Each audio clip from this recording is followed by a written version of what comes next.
We're turning now to the war in Afghanistan. The Taliban say they've captured 2 strategic border crossings, including a key gateway into Iran. It comes as the group claims to control 85% of the country. The border crossing with Iran is crucial for the Afghan economy.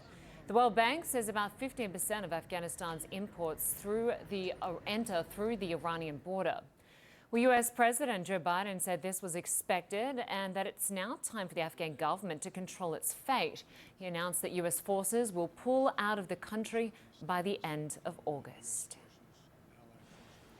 As I said in April, the United States did what we went to do in Afghanistan, to get the terrorists who attacked us on 9/11 and deliver justice to Osama bin Laden, and to degrade the terrorist threat to keep Afghanistan from becoming a base from which attacks could be continued against the United States.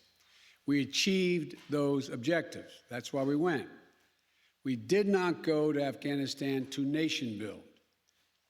And it's the right and the responsibility of the Afghan people alone to decide their future and how they want to run their country.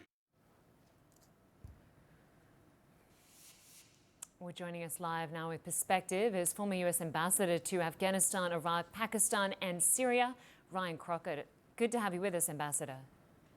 Thank you, Linda. Good to be here. So in defending his decision to leave Afghanistan, US President Biden said the Afghan people alone should decide their future. What's your reaction?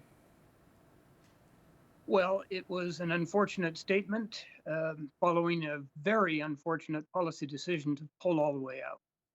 We've been a factor in Afghanistan, obviously, for 20 years. And for the president to say that its mission accomplished is just so far from the truth, it's hard to articulate. That we have ensured that no terrorist group can work out of Afghanistan in the future to attack the homeland. Well, we've just given the field to those forces. The Taliban's back, and they'll be bringing Al Qaeda with them. So I just cannot quite calculate the logic behind his decision to pull out and his justification of it. And what do you make of the Taliban claim? You know, we heard from officials from the Taliban in Moscow saying that they now control 85% of territory in Afghanistan, which seems an incredible amount of territory. Do you believe that claim? Well, percentages of territory held in Afghanistan is a parlor game. We've played it. The Taliban are playing it now. I would not be too focused on 85% or anything else. A lot of it is desert.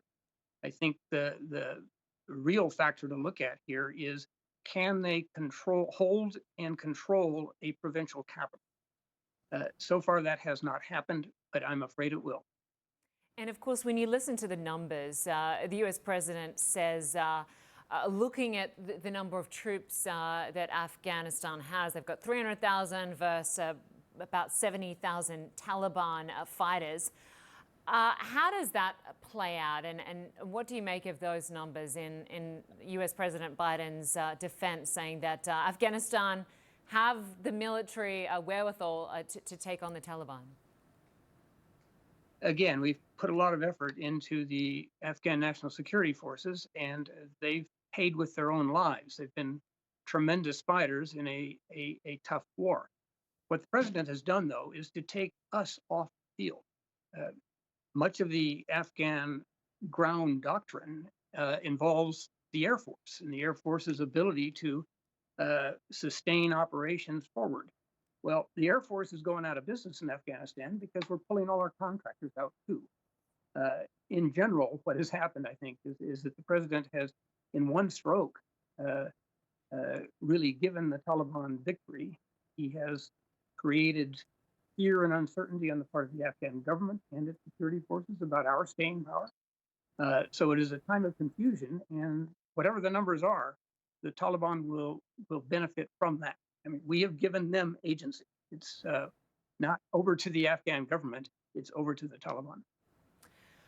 At some stage, surely, though, the US had to leave. This has been 20 years, over $2 trillion US. That's taxpayer dollars spent in Afghanistan battling this war.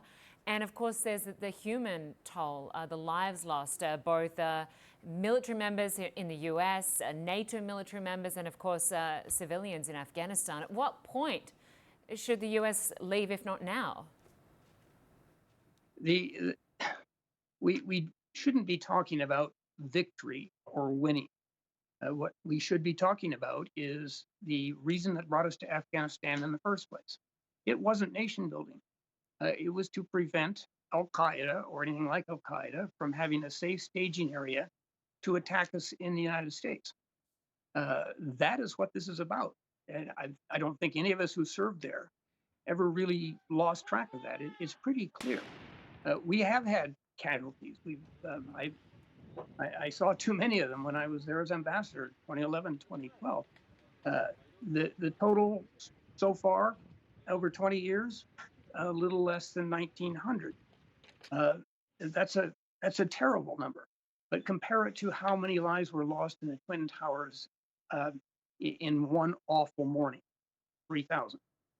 So, look, we were succeeding. We were succeeding with a minimum force, down from 100,000 when I was ambassador to less than 5,000 now, and yet things still held together. So we were paying a very small premium on a very big insurance contract, and the president has just given that away. I'm wondering, when you talk about we were succeeding, if you can elaborate on that, because how is it that the Taliban can take over this amount of territory and as you say and others fear, could potentially overthrow the Afghan government if America had made such great progress in Afghanistan during the last 20 years? How is it that in the last few months since the US began its withdrawal, that all of a sudden the Taliban have so much territory and seem to be in a very good position? Look, whether the number of troops was 100,000 or whether it was a little under 5,000, what we were doing was, with, of course, the Afghan partners who've been carrying this fight in recent years, not us, preventing Al Qaeda from coming back into Afghanistan and finding safe areas where they could stage further attacks. That's how I would define success. It's a problem to be managed and controlled. We're not going to get outright victory. I don't even know what that means in an Afghan context. But what we can do, what we could do, what we were doing in partnership with the Afghan government is ensuring America's national security by denying a foothold again in Afghanistan for Al Qaeda. The Taliban is coming back. Al Qaeda will come back with them. All right, Ambassador Ryan Crocker, good to get your perspective. We will see how this plays out, no doubt, and continue that discussion. Thank you. Thank you. Well, there is new video today of the aftermath of the assassination of the Haitian president. Police securing a burned-out vehicle allegedly used in the plot to kill Jovenel Moïse. The Haitian ambassador to the US says a professional hit squad carried out the attack at the presidential residence. Haitian police paraded 17 suspects in front of TV cameras Thursday. The police chief says 28 suspects were involved in the plot. All but 2 of them are Colombian nationals. The others are Haitian American. We are watching Connect the World. 500 days and counting to the World Cup 2022 in Qatar. But in that conservative country, will all fans really be welcome? Our Becky Anderson talks to the top officials responsible for delivering the 2022 World Cup.